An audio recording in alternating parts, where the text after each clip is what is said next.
desse jeito que caminhou.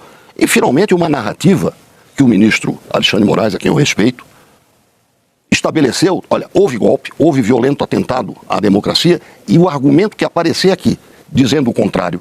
Por exemplo, se aparecer algum vídeo... A lei não fala se teve golpe ou não, é tentativa de golpe. Se houve tentativa... É isso mesmo, aquilo foi tentativa? Eu acho que não. Na avaliação da Procuradoria-Geral da República, da Polícia Federal... E onde é que estavam os avisados pela ABIN?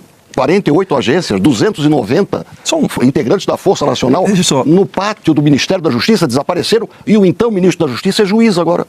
A vítima do golpe é juiz.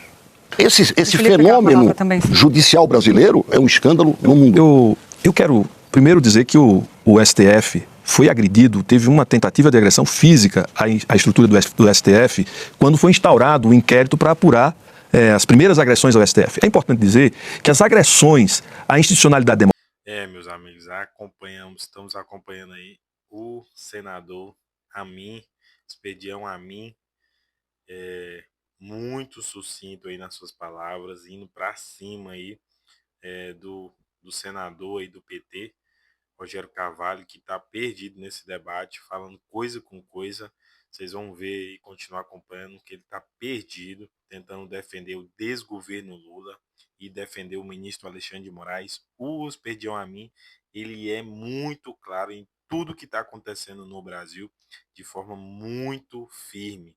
E aí você pode também perceber que esse jornalista da militância da esquerda, eles tentam de todas as formas ajudar aí os senadores, seja deputados da esquerda, eles tentam ajudar de todas as formas.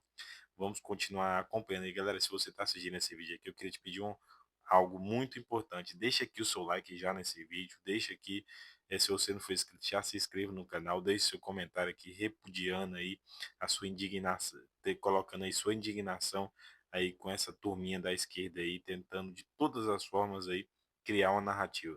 Vamos continuar com Lula. Nós não vamos retalhar os Estados Unidos, nem vamos entrar nesse debate. Nós vamos procurar novos mercados. Isso é uma agressão? Não acredito que isso seja uma agressão. E o Brasil Soberano, o programa que foi apresentado a semana passada, ele traz 30 bilhões de reais para socorrer o setor que foi atingido, os setores da economia que exportam para os Estados Unidos, que foram atingidos por uma conspiração feita pela família Bolsonaro, que tenta submeter o Brasil à busca por uma anistia de uma condenação que não aconteceu ainda, pode acontecer, e tenta submeter o Brasil inteiro, o emprego, as indústrias, a nossa economia, aos interesses de uma única família. Eduardo Bolsonaro deve ser cassado? O Eduardo Bolsonaro deve ser cassado imediatamente porque ele abandonou o mandato. Ele já cumpriu e ele não apareceu e ele deve ser cassado por isso. O Eduardo Bolsonaro deve ser investigado e os atos deles devem ser investigados como uma conspiração contra a soberania do país, contra o país, porque ele tá conspirando contra o Estado Democrático de Direito, contra as instituições brasileiras. Isso está na lei que nós aprovamos, inclusive eu fui o relator da lei que gera as condições, ou que criou as condições para o Bolsonaro e todos esses que tentaram o golpe de 2022 para cá, que estão respondendo esse processo. Então, uma agressão do presidente Lula, ele está se posicionando como chefe de Estado, e mais, um país, é importante dizer, ele não é só o presidente, ele representa o país, mas veja, se eles sequer receberam o Brasil para negociar, abriram a negociação, só para você ter uma ideia do que aconteceu há uma semana atrás, o ministro da Fazenda do Brasil, o Haddad, tinha uma reunião marcada com a sua contraparte. E o que aconteceu? Simplesmente ele cancelou.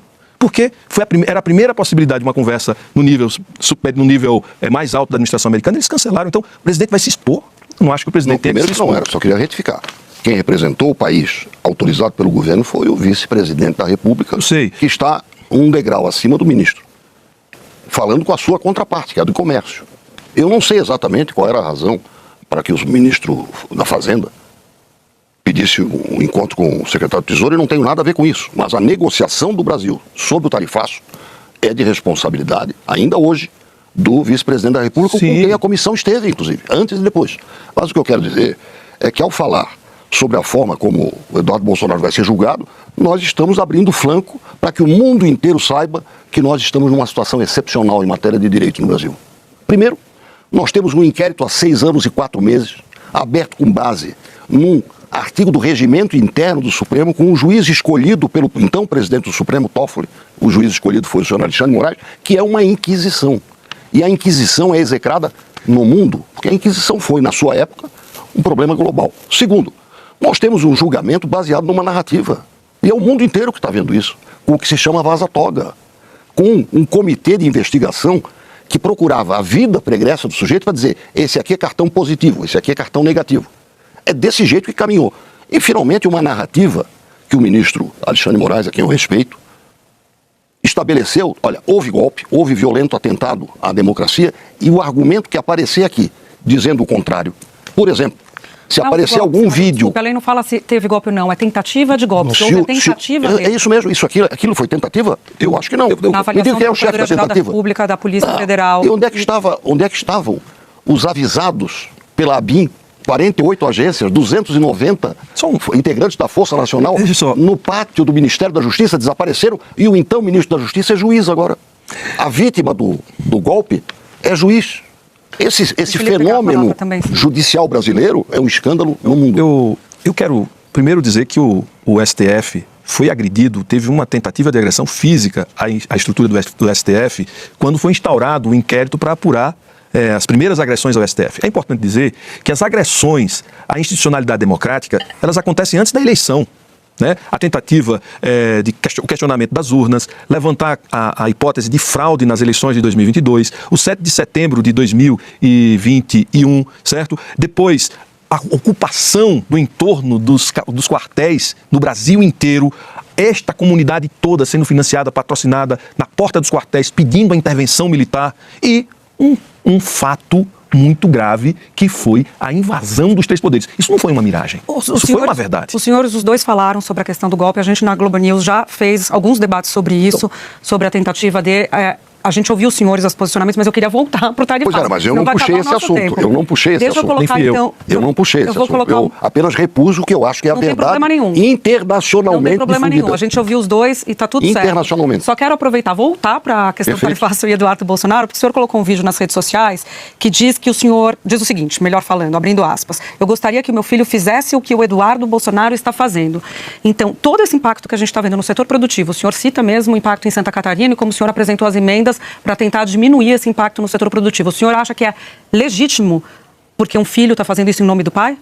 Não, eu acho que o meu filho, ou o filho do Jair Bolsonaro, um faz e outro poderia e deveria fazer, é denunciar que o seu pai está sendo perseguido. E ele está. Eu não tenho dúvida quanto a isso.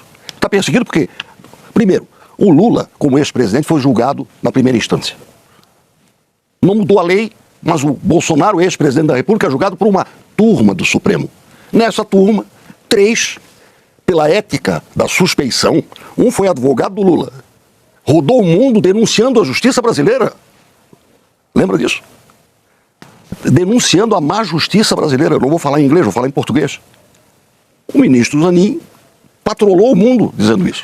Falando mal de nós. Segundo, mas não foi o único. O ministro Flávio Dino ou perdeu ou não quis mostrar as câmeras do seu ministério.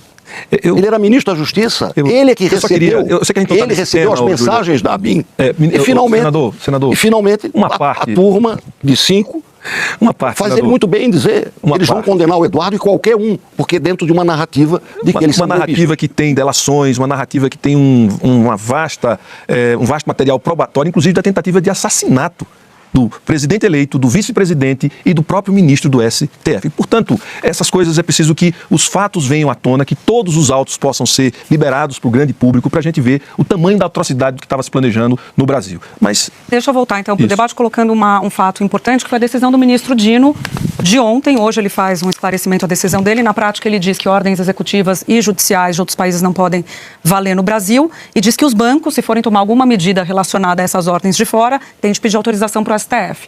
Isso causou uma grande repercussão nos bancos, as ações caíram e os bancos, com seus respectivos departamentos jurídicos, temendo como vão agir agora, uma vez que podem ser sancionados lá fora e aí as implicações acontecem sendo na vida real deles aqui dentro também. Como é que o senhor vê a decisão do ministro Flávio Dino? Eu vejo como um momento de coerência política do ministro Flávio Dino. Magnitsky ofende qualquer comunista. Essa palavra é uma agressão ao comunismo, porque este cidadão ofendeu profundamente o comunismo russo e soviético ao denunciar como é que eles faziam justiça. Eu acho que o ministro Flávio Dino, que é egresso do PCdoB, está está sendo coerente. Agora, qual é a decisão judicial do colegiado? Eu não conheço. Agora, como monocrática, é mais uma.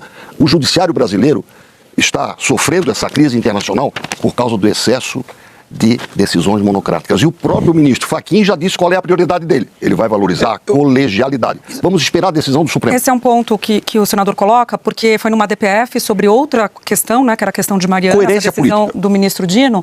E aí houve uma repercussão, alguns ministros, a gente trouxe até essa apuração mais cedo do Márcio Falcão aqui, da redação da Globo em Brasília, que alguns ministros do próprio Supremo disseram que o ministro Dino deveria ter esperado a ação que está com o ministro Zanin para que seja tomada uma decisão. A ação com o ministro Zanin trata especificamente da Magnitsky e do ministro Alexandre. Então, veja, com relação a procedimento, o momento que ele se posicionou talvez tenha sido precipitado. Porém, os Estados Unidos fazer uma lei para interferir no funcionamento do nosso país... Não foi para o nosso país que a lei foi feita. Não, eu sei, né? mas que para interferir no país, no mundo inteiro, porque os Estados Unidos, por conta de ter a moeda do mundo e obrigar todos os países a se submeter à justiça americana, eu acho que essa é uma questão que está em discussão também, né? E é importante dizer, senador Amin, que a justiça dos Estados Unidos está sob forte ataque do próprio presidente americano.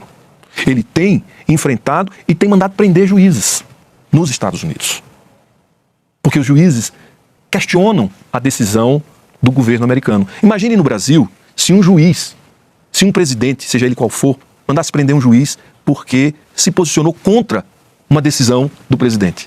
Então, nós estamos falando de um presidente de um país que é um país que tem uma democracia que servia de exemplo e de modelo para o mundo ocidental e que, nesse momento, o mundo inteiro está preocupado com os rumos da democracia americana, certo? Que a divisão entre os poderes do judiciário com o legislativo, o Ministério Público deles tem muito menos liberdade e autonomia do que os nossos poderes no Brasil. É verdade. Queria colocar a questão da anistia para a gente terminar, porque o próprio Eduardo Bolsonaro, nos Estados Unidos, chegou a dizer que não há uma questão de interferência necessariamente num poder no outro, mas se o Congresso aprovar a anistia, tem que ter a independência, porque a maioria quer a aprovação da anistia, enfim. As pessoas que acompanham a peregrinação de Eduardo Bolsonaro nos Estados Unidos dizem que se a anistia não for aprovada, os próximos a sofrerem sanção devem ser o presidente da Câmara, Hugo Mota, e o presidente do Senado, Davi Alcolumbre. Como é que o senhor vê essa possibilidade? Bom, eu quero dizer o seguinte, eu não tenho nada a comentar sobre o presidente Trump, porque eu não votei nele e nem pude votar contra. Então, eu tenho que observar. Tá? Observar que ele tem várias medidas tomadas, inclusive essas de natureza econômica, sob escrutínio da justiça. Portanto, está funcionando lá. Estou preocupado aqui, é porque aqui nós estamos sendo regidos por uma narrativa. Nesses 3 episódios que eu mencionei, no inquérito 4781, na narrativa do golpe, ou da tentativa de golpe do dia 8 de janeiro, e no inquérito do 8 de janeiro, que está sendo feito de maneira escandalosamente ilegal. Agora, isso nós temos que resolver aqui. E pela primeira vez na história do Senado, nós temos um pedido de impeachment, com a maioria do Senado sendo signatária. E não foi num repente. Não foi num repente, foi sob reflexão. Coletando assinatura por assinatura, chegamos à maioria. Por isso, eu tenho muita certeza, não é esperança, de que nós vamos ter um freio de arrumação nessa atividade que ultrapassa a lei, que vai além da lei e não vai parar. Tem que ser parada. E quem pode parar é o Senado. Mas como o senhor vê a possibilidade de um dos seus pares ser sancionado? Olha, por que não? Se a lei existe e ele tem relações com essa lei, se tiver apartamento comprado, se tiver negócio nos Estados Unidos, se tiver cartão de crédito de gestão internacional... Mas se não tiver aprovado uma lei que o pessoal lá fora quer... Veja bem,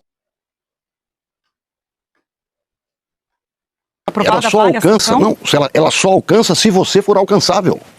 Ela não alcança o brasileiro. Ela alcança o cidadão brasileiro que tem negócios nos Estados Unidos, propriedade nos Estados Unidos. Mas pode ter sanção de visto também, né? Sim, mas o visto, dá licença, o visto concede aquele que eu queria só fazer um comentário. Países deixam de conceder o visto pela tua filiação partidária, e isso é legítimo. Veja, um comentário, né? No caso do ministro Alexandre de Moraes, ele pode sofrer sanções aqui. Ele deixar de ter contas num banco brasileiro. Não é nos Estados Unidos. Se o banco brasileiro for regido por uma lei internacional alcançável. Aqui. Agora, eu quero dizer o seguinte, senador. Eu tenho certeza que se o ministro Alexandre de Moraes não mantiver o rigor da investigação, rapidamente, com a tentativa de golpe que nós sofremos em 2023 E a forma autoritária como este campo político vê o país e como eles querem impor a sua vontade, é só olhar o que o Eduardo Bolsonaro está fazendo nos Estados Unidos, impondo a vontade de uma família sobre o país, sobre os empregos, sobre a economia. Só concluir. Meus amigos, o senador Expedião Amin aí foi muito bem nesse debate, esclareceu muitas coisas. Essa narrativa aí antiga que a Globo e toda a esquerda tem tendo sobre o tentativa de golpe.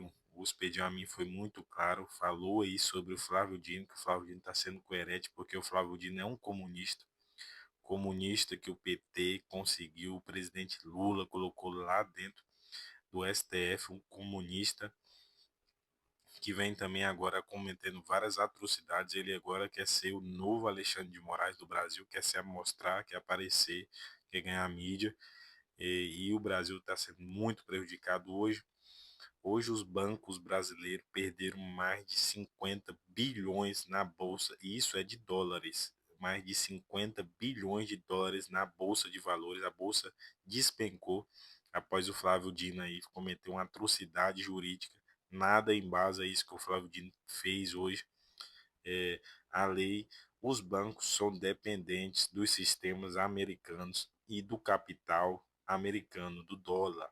Então não tem como. Alexandre de Moraes, ele não tem saída. Não adianta aí tentar fazer algo para uma pessoa. Pense bem, somos 200 milhões, mais de 200 milhões de brasileiros, e eles estão tentando aí defender uma pessoa para prejudicar 200 milhões de pessoas no Brasil. Isso é hoje a tirania do STF juntamente com o governo Lula. Muito triste que o Brasil está tendo que passar, mas eu acredito que isso tudo vai ser passageiro. 2026 o povo brasileiro vai para as ruas, vai tirar esse desgoverno, vai tirar o Alexandre de Moraes e vamos ter um presidente de direita dirigindo a nossa nação. Se você está assistindo esse vídeo até agora, deixe aqui o seu like, é muito importante. Deixe seu comentário de indignação. Se você não for inscrito, já se inscreva no canal para você acompanhar todos os vídeos. Até o próximo vídeo.